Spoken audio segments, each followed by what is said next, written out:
সবার আগে বাংলাদেশ আপনি মুখে বলেন, আর সীমান্তে যখন মানুষ মরে তখন আপনার বক্তব্য এবং কাজ হলো সাংঘর্ষিক।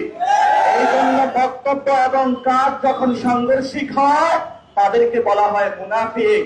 অর্থাৎ আপনি বললেন যে আপনি বাংলাদেশের সংস্কার বাস্তবায়ন করবেন হা ভোটে ভোট দেওয়ার জন্য। জনগণ হা ভোটে ভোট দিয়েছে এবং বাংলাদেশে কোন সংস্কার আপনি বাস্তবায়ন করছেন না। আমরা যখন এগুলা দেখি তখন আমরা তাদেরকে বলি ভুয়া জাতীয়তাবাদী, জাতীয়তাবাদী, জাতীয়তাবাদী।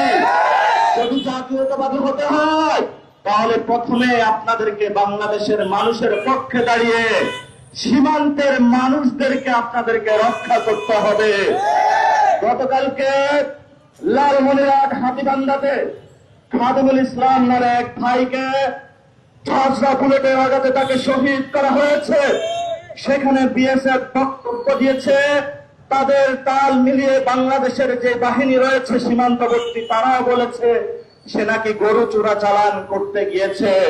বাংলাদেশের কোন মানুষ গরু চোরাচালান করতে পারে না, পারে না, পারে না।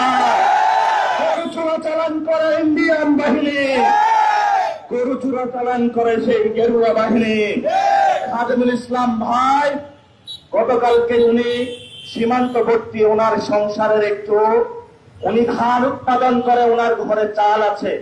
সন্তান তাকে জিজ্ঞাসা করেছে, বাবা আমি চালটা কি দিয়ে খাবো?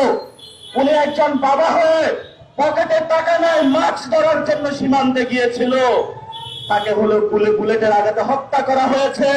অথচ বাংলাদেশ তাকে বয়ান উৎপাদন করছে যে তাকে নাকি গরু চোরাচালান করার জন্য হত্যা করা হয়েছে।